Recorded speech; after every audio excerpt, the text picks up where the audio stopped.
আর আপনি মমতা ব্যানার্জি 21 সালে আসার পরে কি কি করেছেন শুনুন। 21-3-2022 বকটুই গণহত্যা, নূর নেহার বিবি, আতাহারা বিবি, মিনা বিবি, জাহানারা বিবি, রূপালী বিবি, নাজমা বিবি, রসনরা বিবি, মর্জিনা খাতুন, উন্মেহানি খাতুন, মোহাম্মদ কাজী, সাজিদুর রহমান, 10টা মুসলমানকে পুড়িয়েছে আপনার লোকরা। রামপুরহাটের বকটুইতে লজ্জা নেই মমতা ব্যানার্জি? পঞ্চায়েত নির্বাচন 55 জন খুন হয়েছে, 21 জন মাইনরিটি মুসলিম, শেখ মোজাম্মেল নবগ্রাম মুর্শিদাবাদ, মোস্তাফা শেখ সুজাপুর মালদা, মানসুর আলম চোপড়া উত্তর দিনাজপুর, আলেম শেখ বেলডাঙ্গা মুর্শিদাবাদ, বাবু হক দিনহাটা কোচবিহার, জিয়ারুল মোল্লা বাসন্তী দক্ষিণ 24 পরগনা, কামাল শেখ বেলডাঙ্গা মুর্শিদাবাদ, আলফাজ হালদার কুলপি দক্ষিণ 24 পরগনা, সতরুদ্দিন শেখ খড়গ্রাম, হামজার আলী চাপড়া নদিয়া, আনিসুর বাসন্তী দক্ষিণ 24 পরগনা, রোশন আলী লালগোলা মুর্শিদাবাদ, লিয়াকত শেখ নওদা মুর্শিদাবাদ, মোহাম্মদ সায়েন শাহ চাকুলিয়া। কত নাম আমি পড়ব? এরপরে ভোট দেবেন, ভোট দেবেন। আপনার কদিন আগে গার্ডেন রিচে ওখানে যেমন নাড়ু বানায়, বহরমপুর শহরে কোনো পুকুর নাই, সব বুঝিয়ে দিয়েছে। কোনো পুকুর নাই, সব পুকুর বুঝিয়ে 8 তলা 6 তলার মাল নিয়ে নিয়েছে। ঠিক তেমন ভাবে ববি হাকিম, তিনি পুকুরের উপর বাড়ি বানিয়েছিলেন গার্ডেন রিচে। নির্বাচনী প্রচারে এভাবেই মমতার সংখ্যালঘু তোষণের পর্দা ফাঁস করলেন শুভেন্দু অধিকারী। মূলত অধীরগড় বহরমপুরে নির্বাচনী প্রচারে বিরোধী দলনেতার মূল লক্ষ্য ছিল সংখ্যালঘু ভোট। সেই উদ্দেশ্যে শুভেন্দু বলেন, সংখ্যালঘু যারা মমতা ব্যানার্জির কাছে তেজপাতা তরকারিতে লাগে কিন্তু খাওয়া যাবে না, তাদেরকে ভয় দেখায় এনআরসি হবে, ডিটেনশন ক্যাম্পে তাড়াবে 18টি রাজ্যে বিজেপি, তৃণমূল তো কোর ব্যাংক, আমরা তো সমুদ্র। সরাসরি মুখ্যমন্ত্রীর উদ্দেশ্যে তার চ্যালেঞ্জ, আপনি বলুন 18টি রাজ্যে আমরা নওদা বেলডাঙ্গার ভাই বন্ধুরা পেটের টানে বিজেপিতে শাসিত রাজ্যে কাজ করেন, বিজেপি শাসিত রাজ্যে কাকে তাড়িয়েছে একটা নাম বলতে পারবেন? পারবেন না।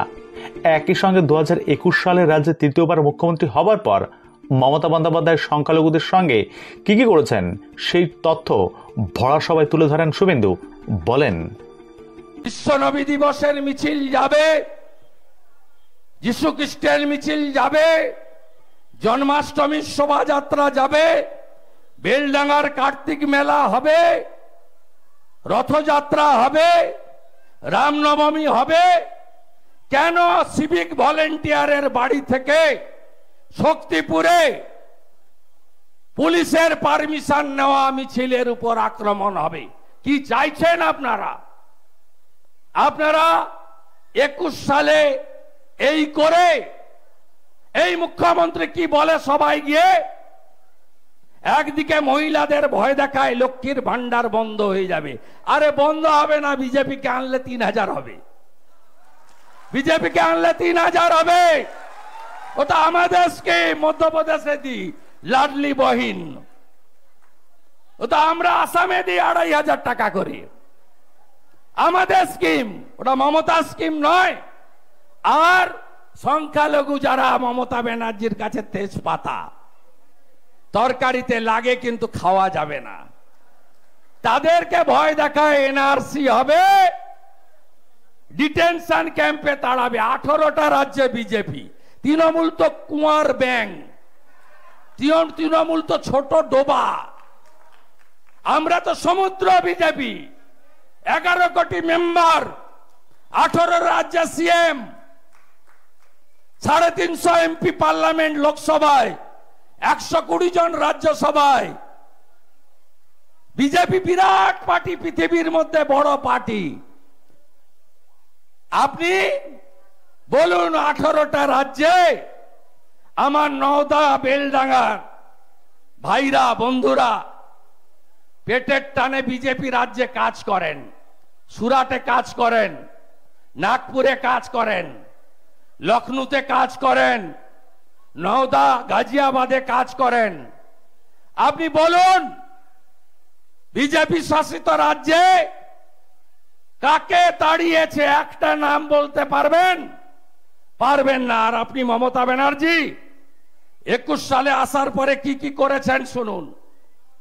21/3/2022 বকটুই গণহত্যা, নূর নেহার বিবি, আতাহারা বিবি, মিনা বিবি, জাহানারা বিবি, রূপালী বিবি, নাজমা বিবি, রসনরা বিবি, মর্জিনা খাতুন, উন্মেহানি খাতুন, মোহাম্মদ কাজী, সাজিদুর রহমান, 10টা মুসলমানকে পুড়িয়েছে আপনার লোকরা রামপুরহাটের বকটুইতে।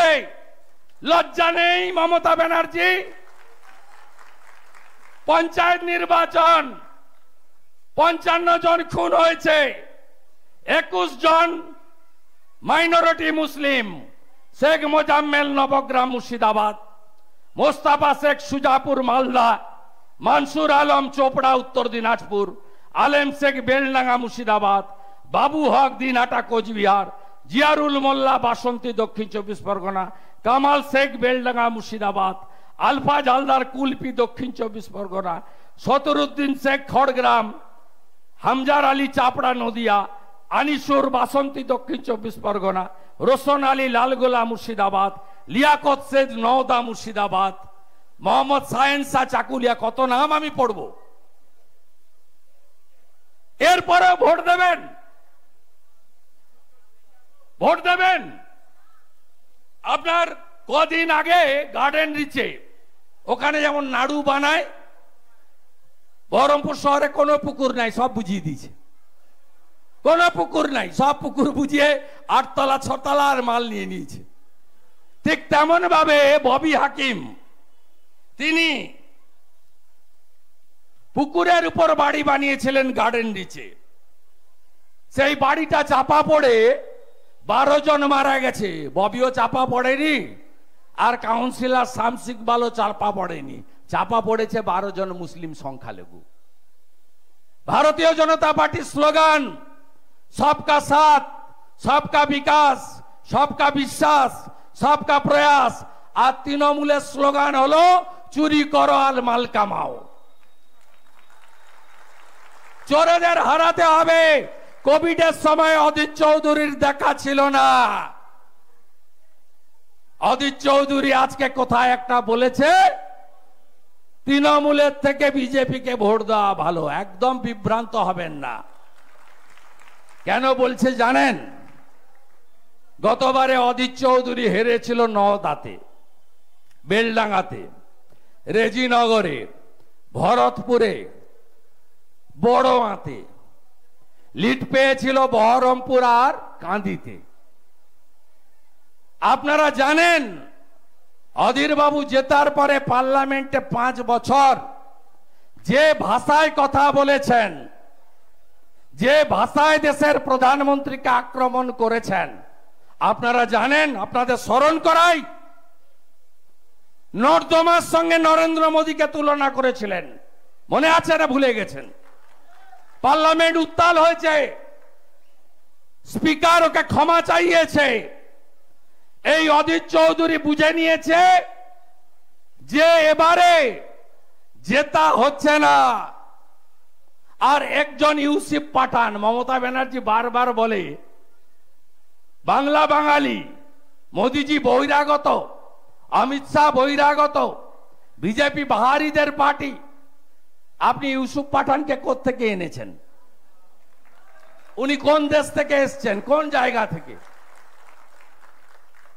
সার্টিফিকেট নিতে গেলে হিন্দিতে কথা বলবেন তো? ভোট দিন এই লোকটাকে। এই লোকটা মানব ধর্ম পালন করে, তার ব্যক্তিগত আস্থা থাকতে পারে, মানব ধর্ম। কোভিডের সময় ইউসুফ পাঠান কোথায় ছিল কেউ জানে না, আমরা নামগন্ধ শুনিনি। আর অধীর চৌধুরী দিল্লিতে বসেছিল কেন্দ্রীয় সরকারের দেওয়া বাংলোতে। এই লোকটা ঘুরে ঘুরে মানুষের সেবা করেছে, জিজ্ঞেস করেনি তুমি তৃণমূল, তুমি বিজেপি, তুমি সিপিএম, তুমি হিন্দু, তুমি মুসলমান, তুমি শিখ, তুমি খ্রিস্টান, তুমি পারসি, তুমি জৈন,